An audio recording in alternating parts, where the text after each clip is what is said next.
Okay guys, I have some really good news for you. Today is Wednesday, which means it's a versus battle, and I'm not gonna have Katakuri, I'm not gonna have Marco, Dofi, Sabo, any of those characters, nothing like that, not the people I've been doing over and over now. Today we're gonna be talking about Lucci versus Crocodile.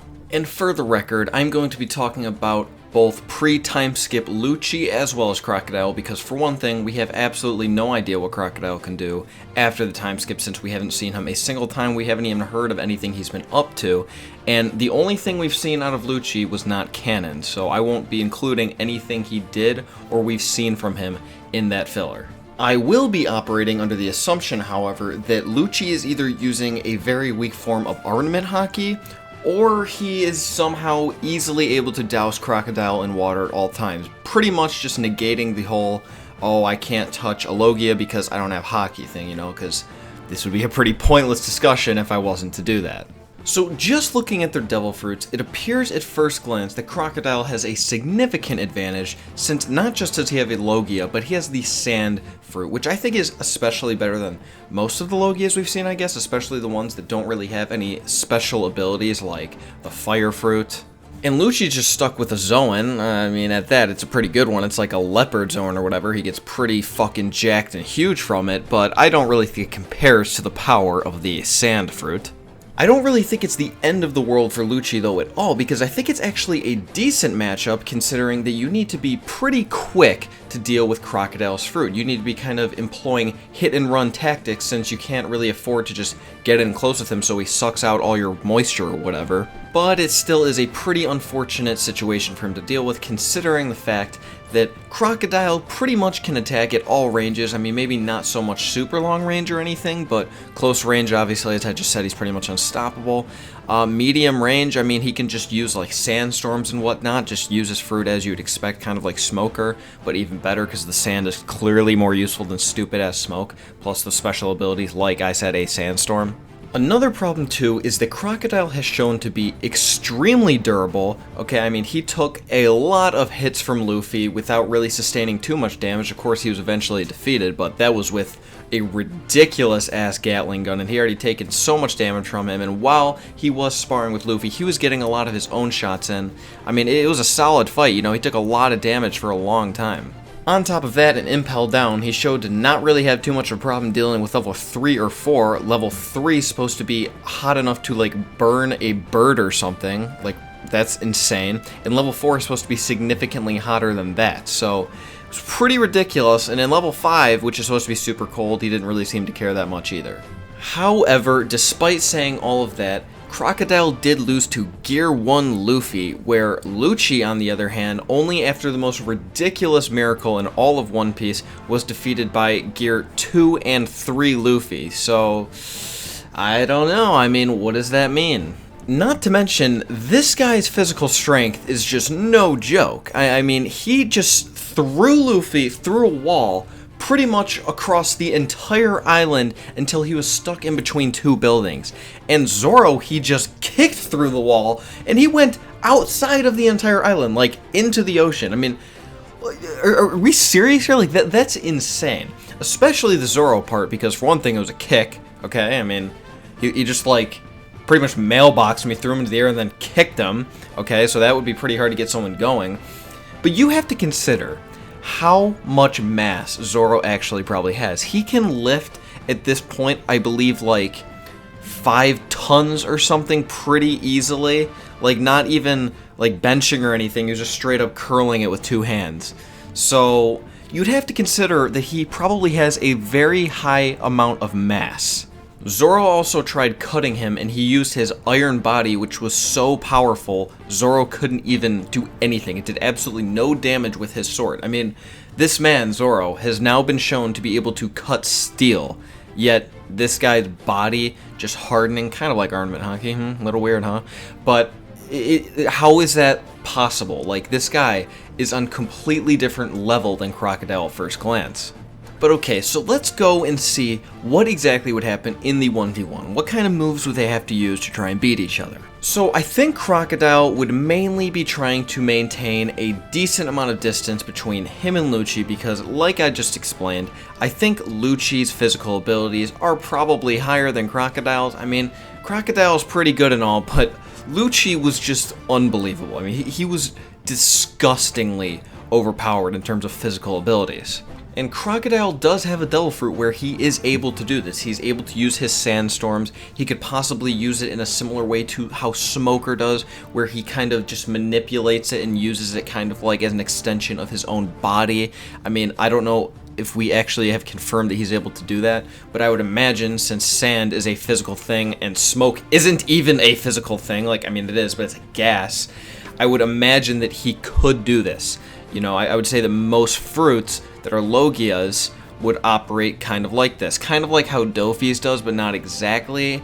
It's really only when it's awakened that it has that kind of control, and even then, I'm not exactly sure to what degree that exists. But yeah, quite like Dofi's, I think he would try and use it in that kind of way if he could, like kind of making giant, you know, piercing-ish, maybe just like pillars of sand to like strangulate someone. I think that would be a good idea. I think that'd be a safe way to deal with the Lucci, trying to get his real body as far away as physically possible from Lucci, because I think if they do go head to head, although Crocodile does have the ultimate, like, getting to suck out the water in someone's body, I don't think he would have nearly enough time to do this. I mean, I really don't think that he could take that many hits from Lucci. And then on the other guy's side, just like I said earlier, I think he's going to be employing some hit-and-run tactics, okay? I think he's going to be kind of like jumping around really fast, trying to just lunge at him every now and then, trying to get a really hard shot in there. I cannot emphasize how little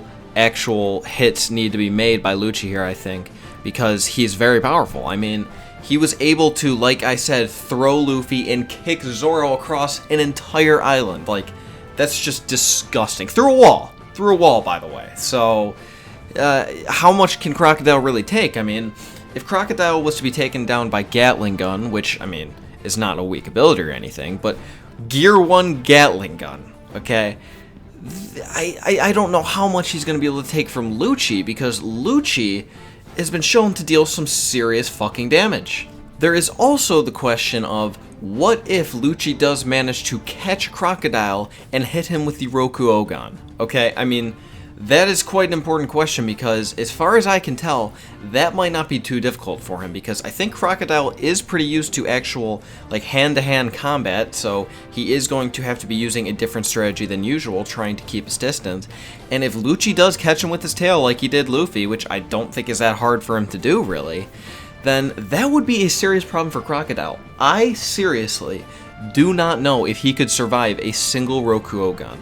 I mean, it completely decimated Luffy. Like, Luffy would have been done by all accounts if it wasn't for the fact that it was like the most dramatic part of the entire series.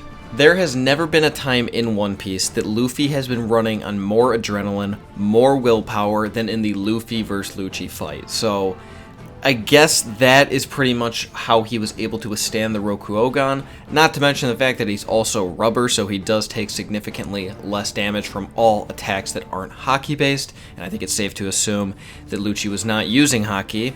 So what would that mean for Crocodile? If he got hit by this thing, which I think is very possible, I think he might just be fucked. So I mean, combine that with all of his other ridiculous physical abilities, his super speed, his super strength, his Zoan Fruit, which makes him much bigger, much stronger, he has claws, he has a tail. I mean, he just has so much going for him physically. I think I have to give the W to Lucci, and I know a lot of people are going to be disappointed by this. I know Crocodile is a fan favorite, a lot of people love him. I think he was number 2 most favorite villain in Tekking's villain popularity poll. So I'm sure a lot of people are going to be like, no way, Crocodile's way stronger. He was able to match up against Dofi. Okay, no, first of all, people who say that are just the most die-hard Crocodile fans I've ever heard of. I mean, for one thing, are we seriously going to say that Crocodile loses to Gear 1 Luffy and he stands any fucking chance against Dofi? I mean, seriously, the people saying that, like, really just just say it out loud. Like, just listen to yourself say that out loud and tell me that you still think the Crocodile would stand a chance against Dofi. I mean, Dofi has been shown to be one of the most overpowered characters of all time. Like, in pretty much every way, his Devil Fruit's unbelievable. His physical abilities are unbelievable. They surpass Lucci on levels I can't even begin to talk about. Like, he's just a complete monster in all ways. But because Dofi's foot connects with Croc's hook and he doesn't go fucking flying, they're just instantly on the same level? I mean, do you really even think that Dofi was, like, trying to kill him? Like, how would either of them gotten out of that with absolutely no losses? Like, just completely fine. Like, you know, we see Dofi later, he's completely fine. He obviously didn't take any damage from Crocodile then, right? Oh, that's weird. But no, they didn't even fight. They just had this little clash, and then they were probably just like, alright, well, you fuck off. Like, Dofi wasn't using his full power. He just wanted to get a little feel for Crocodile. That's all that was going on here. I don't know how it's possible that people think, they seriously think, that that thing right there, that little clash that they had, was just putting Crocodile on Dofi's level? Like, what the fuck? But, so yeah, back to the topic at hand, I do think Lucci would win this one. Although Crocodile does have a way better Devil Fruit, I think Lucci's matches up against it well. I think it does give him some abilities that would be useful to him. And, I mean, with his 6 powers and his just ridiculous-ass physical abilities, I think he would overpower Crocodile. I really do. I think that Crocodile would not be able to take too many hits from this guy because he's so goddamn powerful, and Lucci would probably be able to hit him quite a bit because he's so fast and hard to evade. So, yeah, I think that pretty much wraps up this battle. If you enjoyed this video, remember to give it a thumbs up and subscribe if you haven't already. Remember to leave me a comment letting me know what you thought about this, any ideas for future videos, future versus battle, future theories you'd like to hear from me, discussions, all that good stuff, let me know. Also make sure to turn on my notifications so that when I go up on a live stream you can come and check it out. It's been a lot of fun recently, we've had a lot of people in it, a lot of One Piece discussion. You can ask me pretty much any question you want. I'll answer them. I mean, it's a lot easier than leaving comments on my video, honestly, because as useful as that is, I don't always get notified of comments anymore, so sometimes it's hard for me to see them. So with that all being said, I hope you guys have an excellent day. I hope you enjoyed the video, and I will talk to you guys on Friday.